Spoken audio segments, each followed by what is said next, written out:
Okay, well, it's 11:03, so I'm going to go ahead and get started. Um, and hopefully everyone else gets on here and got the link. Sent them out this morning. Everyone should have it. Okay, so welcome to another in my series on Why Am I Still Sick?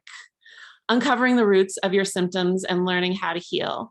So today's workshop is about cholesterol, and I know some of you are here because of hormones, and they're really so closely related that I decided to cover them in the same presentation. So I'm going to just jump right in and show you what I have. Sorry, try to get this slideshow to play.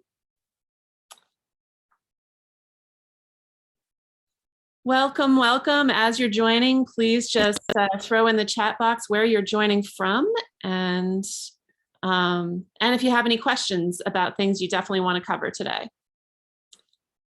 Okay, so what is cholesterol anyway?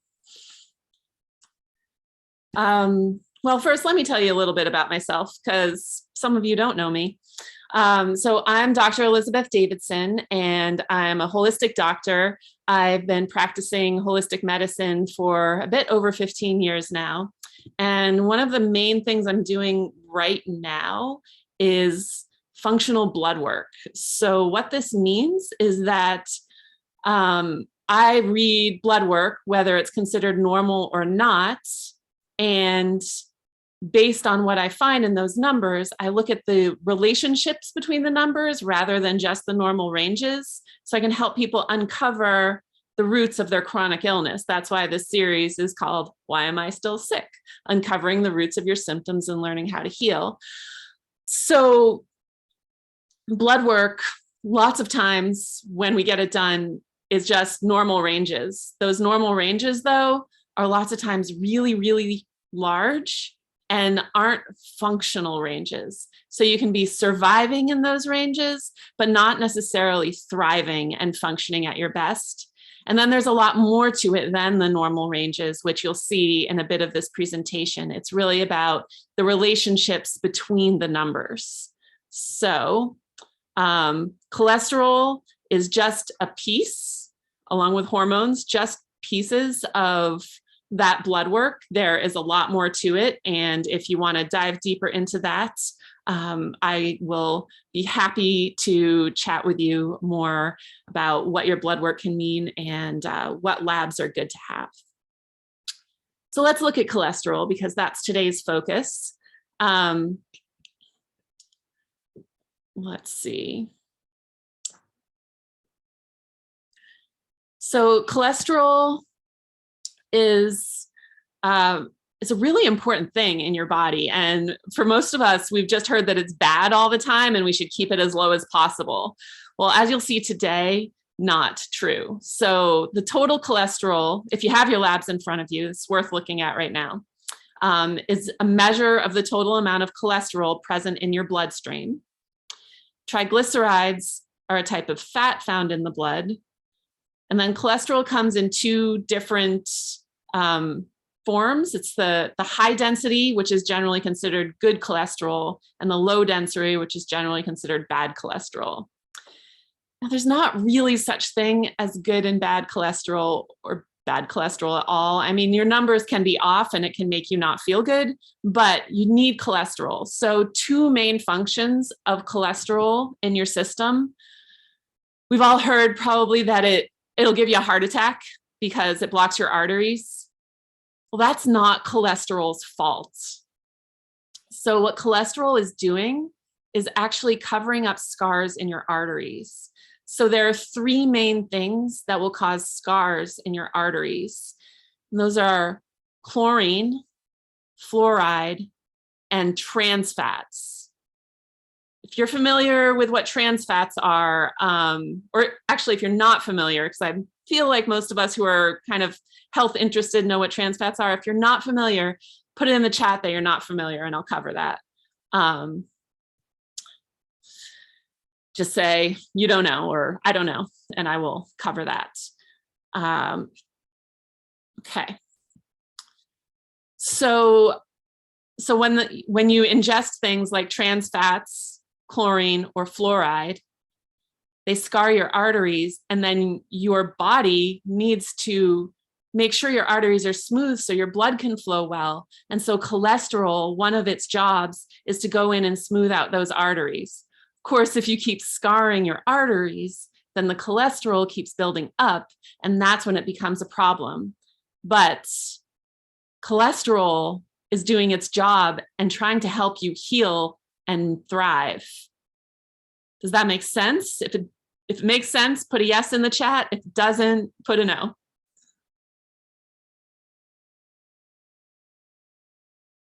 All right. Cholesterol, really important for the health of your arteries, but you got to do other things to help keep your arteries healthy, like not putting junky stuff in there. Okay, and this is the other super important part with cholesterol. Cholesterol is the base for all your hormones.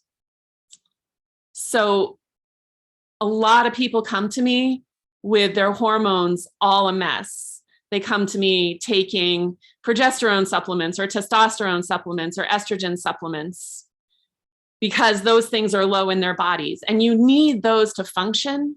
But as you can see, it's more of a tree. Like, it doesn't, because your estrogen is low, doesn't necessarily mean that you need more estrogen. It could mean that you need more of the things that you use to produce estrogen. So the base for all of these hormones is cholesterol.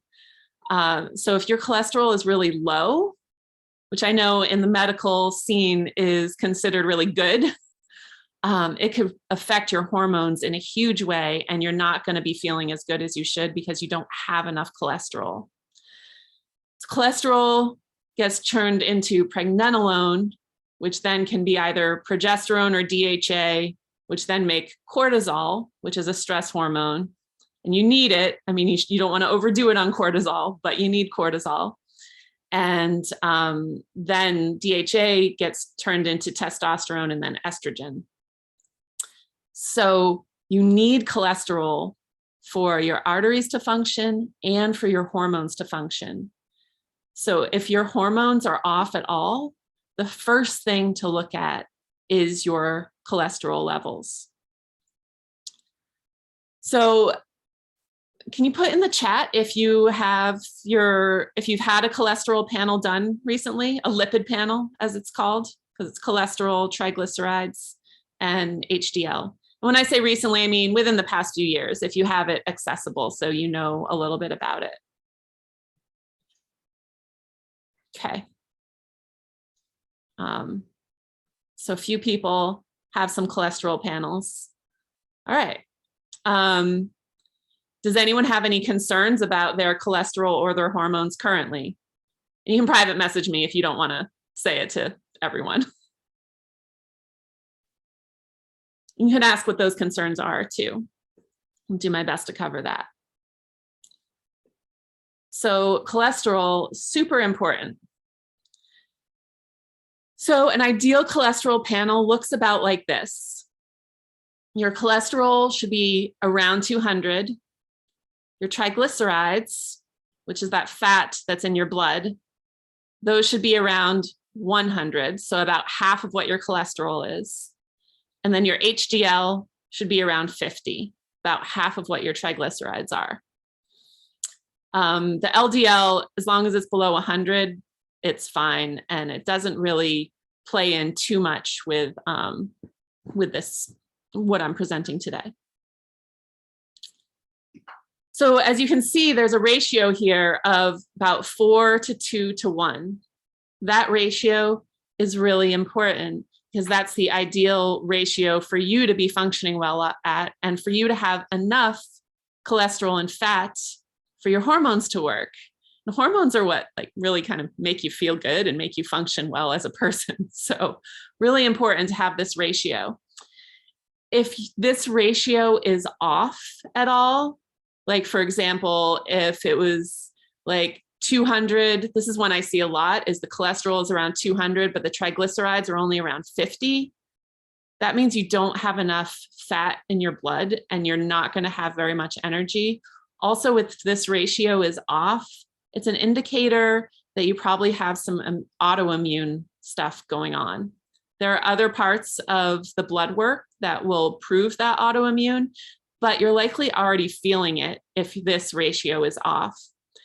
And autoimmune isn't some big scary thing. I know it sounds scary, but really it's just that your body's so stressed with a lot of underlying stuff that it starts just completely not being able to function. So it attacks itself, but it can be turned around. And that's one of the things that I do with my work, is help people turn around any autoimmune stuff that may be going on.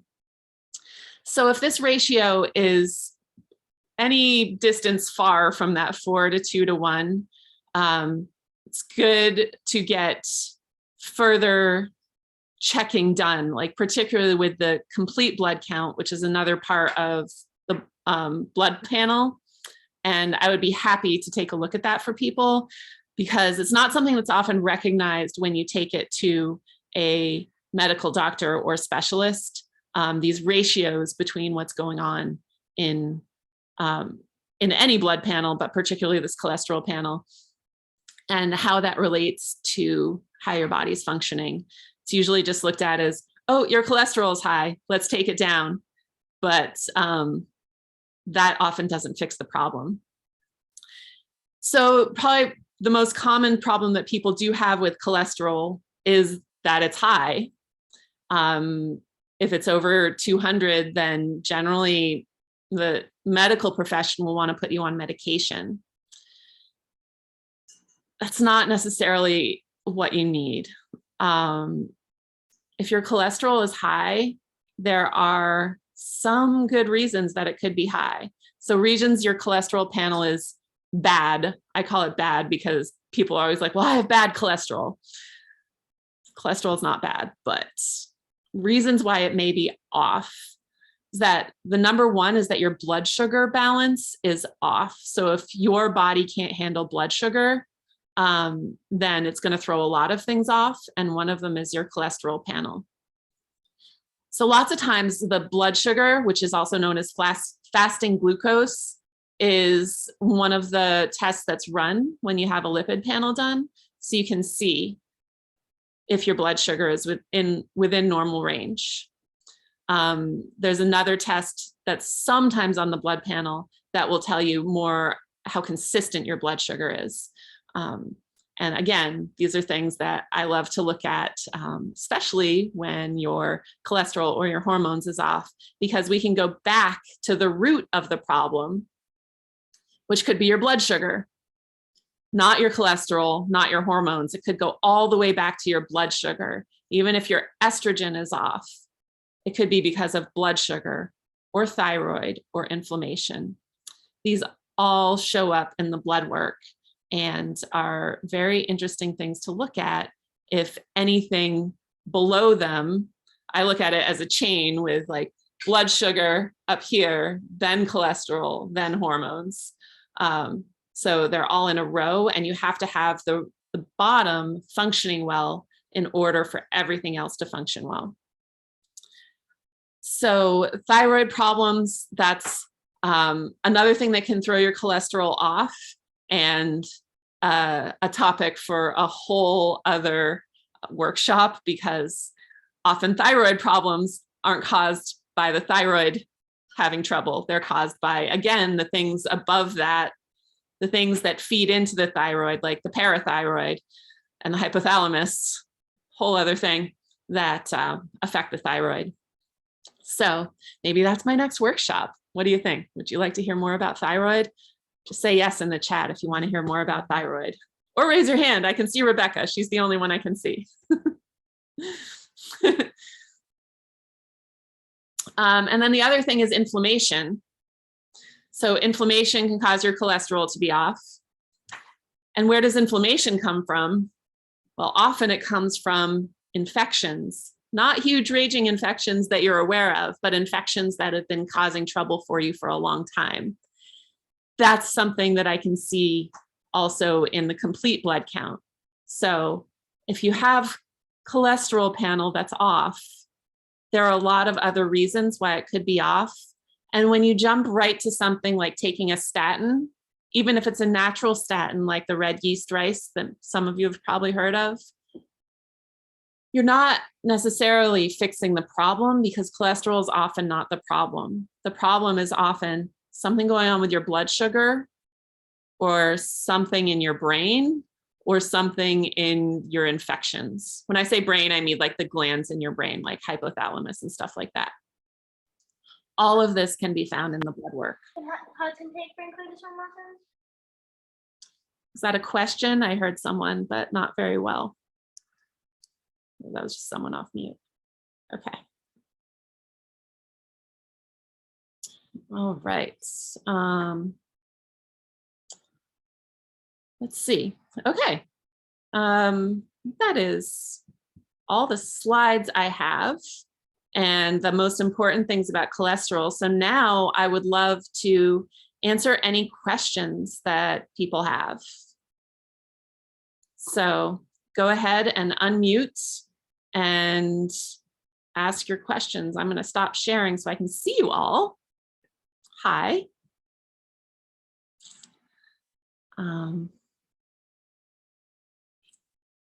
So questions. Did that make sense? I learned a ton. Had no idea about all this cholesterol stuff. And I just pulled up my recent labs. And I think, yeah, I need to have you help me. Okay. I would love to. Well, we'll be talking about that. Yes.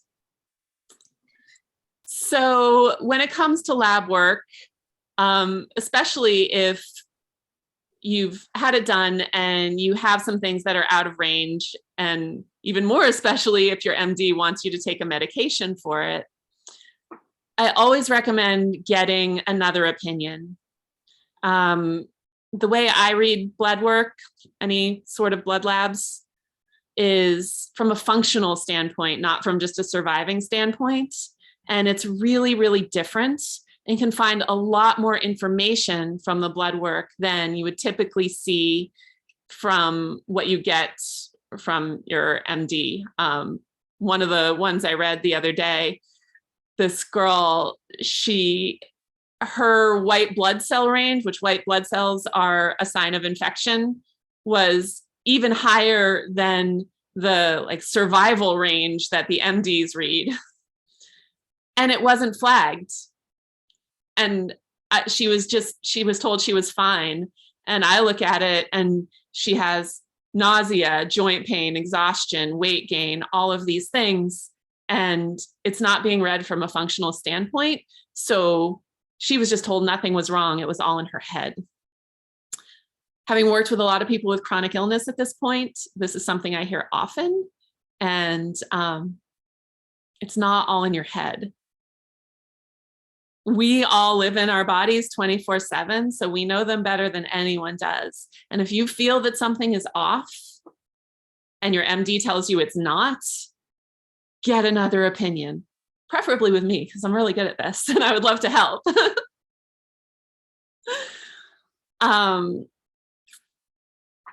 So if you have any other questions, please ask now. Otherwise, I'll go into how do you get another opinion with me? But questions, I love questions. Let me just check in the chat.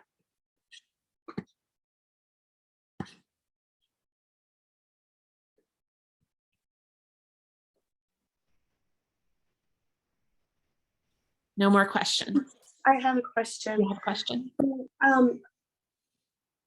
I think you said something about how you look at the cholesterol and then you look at inflammation. Mm-hmm. How is that? Sorry, I don't remember all the details of what you said, but can you explain again how those two relate to each other? Okay. Yes. So inflammation is a whole other workshop topic, but it's a if there's inflammation going on in your body, remember what I was saying about cholesterol being like something that patches scar tissue and stuff like that in your system. Yeah. So if there's inflammation, the cholesterol is going to want to help manage that because it's like a healing thing. Okay. Of course, when it happens in your arteries, it can eventually fill them up. But so if your cholesterol is high, it can be because of inflammation because your cholesterol is trying to heal you. Okay. All right. Thank you for that clarity. Sure. Most of the things that your body's doing are really trying to heal you. Your body's really smart. We just often look at that one thing, like we see high cholesterol and we're like, oh, got to get rid of the cholesterol because it's too high. But why is it high? Well, could be because it's trying to heal you because you have a lot of inflammation going on. But then you got to look at why the inflammation is happening, because inflammation is also part of your body's healing process. If you've ever gotten like a cut or a sprain, what happens? It gets inflamed because it brings fluid and nutrients to the injured area so it can heal. So if you have chronic inflammation, then you got to take another step back and look at why you have that inflammation, which is something that I can find in your blood work. More questions?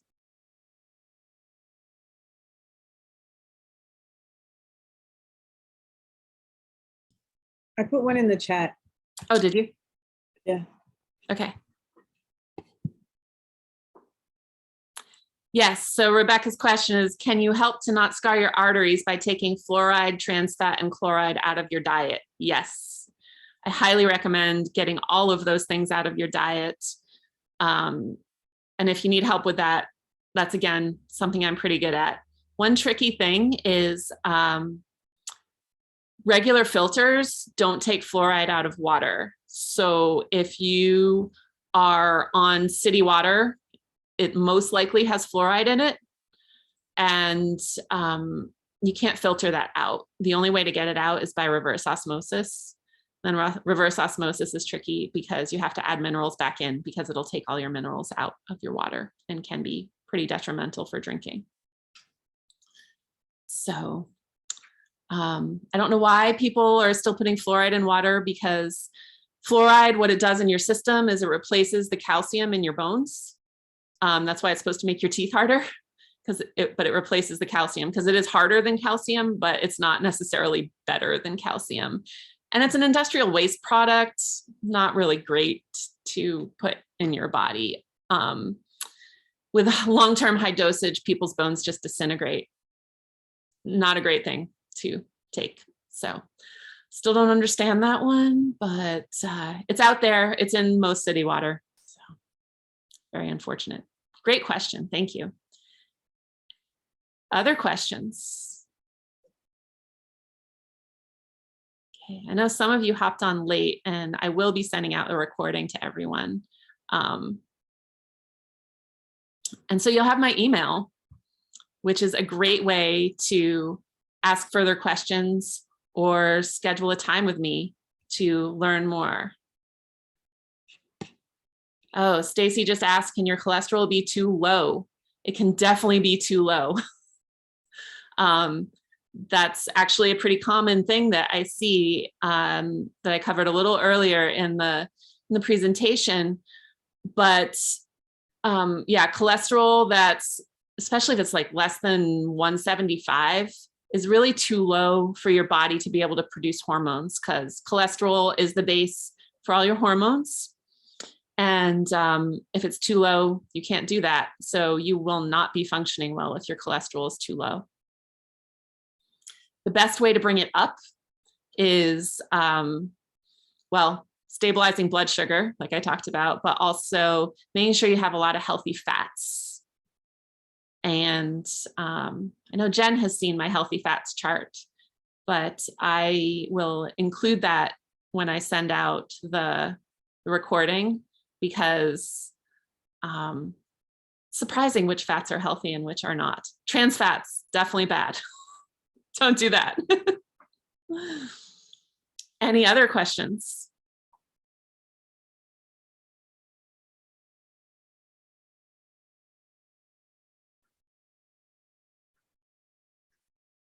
All right. Well, then I am going to finish up and I'll send this recording out. If you have more questions, want to schedule a time to go over your labs, learn about my programs, I would love to be in touch. So you can just reply to the email I send with the recording and ask anything you want to ask. I'm here for you.